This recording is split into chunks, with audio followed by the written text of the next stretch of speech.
Sveiki, noriu pasveikinti visus Lietuvos patriotus, nes išsipildė jų svajonė. Vatnikai ištremti į Afriką. Štai aš esu vatnikas ir esu ištremtas į Afriką, į Pietų Afrikos Respubliką. Dabar, kaip matot, esu Keiptaune. Už mano nugaros yra Keiptauno paplūdimys. Štai kaip gražu, štai kaip gyvena vatnikai ištremti iš Europos į Afriką, nes aš nesu vertas gyventi Europoje kaip jūs. A jūs verti, aš nevertas, todėl būsiu Afrikoje. O kas priėmė tokį teisingą sprendimą ištremti mane į Afriką? Kas priėmė tą sprendimą? Koks teismas? Aš pats. Tai yra savitrimtis. Vat. Aš dabar būsiu ištremtas į Afriką, o mano vaikystės draugas Laurynas Kasčiūnas į Sibirą. Mano atveju tai yra savitrimtis, o jo atveju tai bus Rusijos tremtis. Labai džiugi žinia šiandien atėjo iš Ilono Masko, kuris siūlo uždrausti, panaikinti Europos Sąjungą.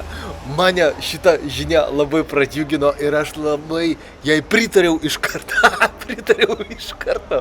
Dėl to, kad matot, kai balsavo, visi jūs balsavot už Europos Sąjungą, už įstojimą į Europos Sąjungą. Ir aš balsavau, bet jūs tai balsavot Lietuvoj ir gavot už tai alaus, miltelių skalbimo. O aš balsavau Briuselėje ir nieko negavau. Ir todėl tai yra vienintelis atvejis mano gyvenime, kai aš padariau kažką nemokamai. Niekada nieko nemokamai nedariau, o už įstojimą į Europos Sąjungą nubalsavau.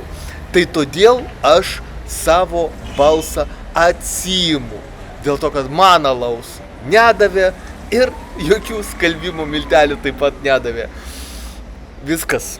Atsiimu savo balsą, turiu teisę. O jūs kas alų nusipirkot, neturit teisės. Neturit tokios teisės kaip aš. Noriu palinkėti jam, Maskui, sėkmės. O čia už mano nugaros yra pingvinai, Afrikos pingvinai, nykstanti rūšis. Arčiau neįsiu, nes jie labai bijo manęs, dėl to, kad jie įtarė, kad aš juos valgau. Nors niekada to nebuvo. Tai o ko prisipyso Europos komisija prie Ilono Masko? Prie Ilono Masko Europos komisija prisipyso dėl to, kad jis atsisako atskleist, kas kokią politinę reklamą užsakinėja X.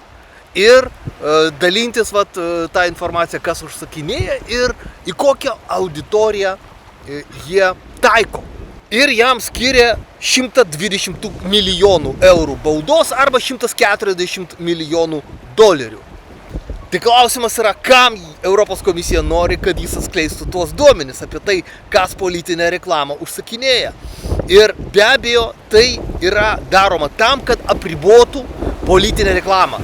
Tai yra apribotų teisę viešinti savo nuomonę už pinigus. Nes už pinigus savo nuomonę gali skleisti tik tai Europos komisija.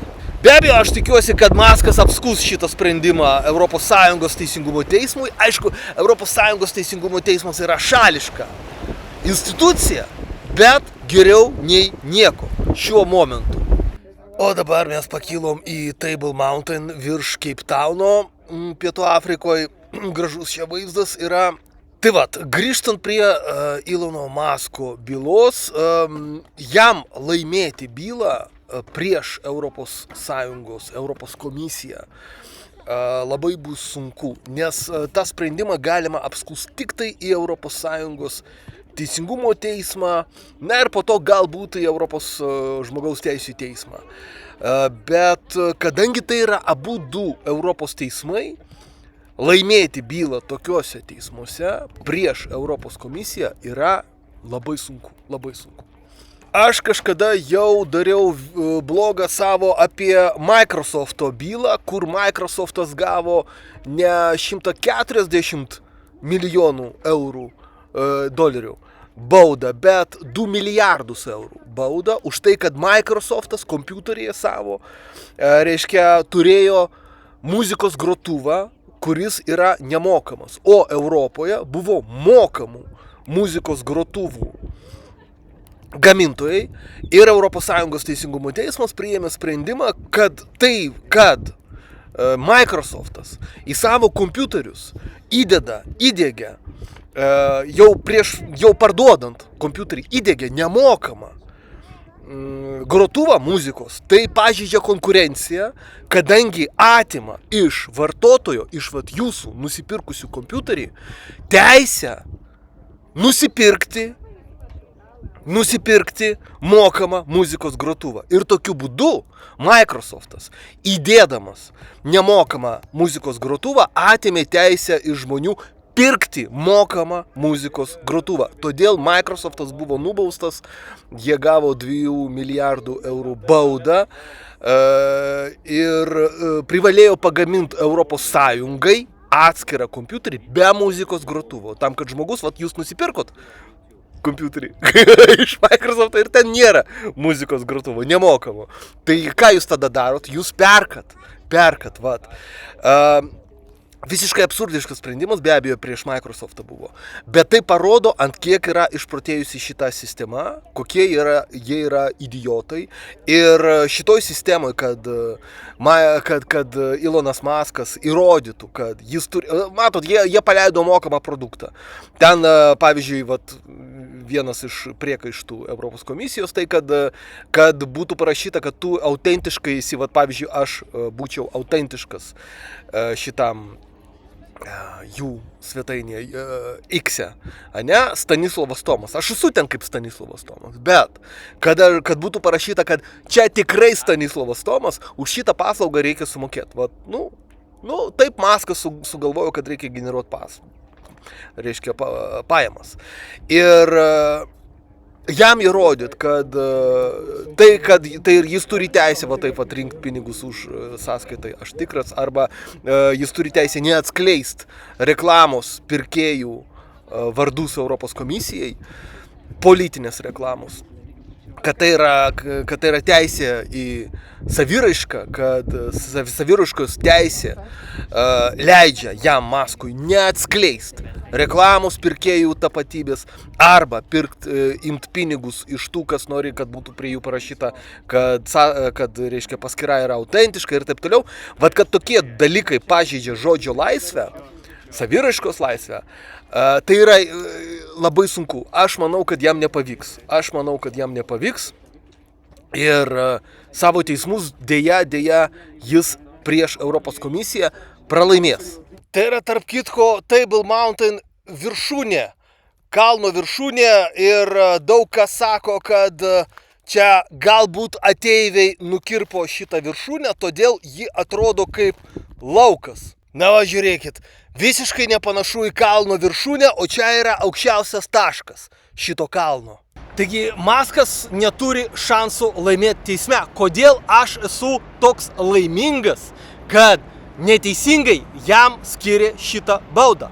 Aš esu toks laimingas dėl to, kad kai Europos Sąjunga užsirauna ant turtingiausio žmogaus pasaulyje, kuris turi prieigą ir prie žiniasklaidos, ir kontroliuoja X, didžiausią socialinę platformą, mažai naudojama Lietuvoje, bet vis tiek didžiausia platforma socialinė, tai atsirauks pačiai Europos Sąjungai. Kitaip tariant, turtingiausias žmogus pasaulyje, didžiausias verslas Amerikoje yra suinteresuotas sunaikinti Europos Sąjungą. Ir tai yra nuostabu, nes aš tikiu į JAV verslą. Kai JAV verslas sugalvoja, kad reikia kažką sunaikinti, pavyzdžiui, Europos Sąjungą, tai yra nuostabu, vadinasi, bus imtasi veiksmų ir Europos Sąjunga pasibaigs.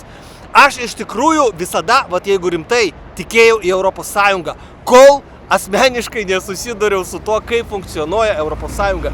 Nepamačiau daug pavyzdžių, kur Europos Sąjunga veikia prieš žmogaus interesus, siekia sunaikinti pavienio žmogaus gyvenimą, pavienio žmogaus svajonės ir taip toliau.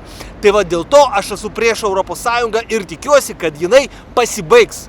Ir aš džiaugiuosi, kad Elonas Muskas stoja į šitą kilmingą kelią naikinti Europos Sąjungą, a kartu ir Lietuvą. prisirašykite prie mano kanalo, o jeigu jums reikia parašyti skundą į Europos žmogaus teisų teismą arba aukščiau į Jungtinių tautų organizacijos teisminės institucijas, parašykite man e-mailą arba paskambinkite per WhatsAppą.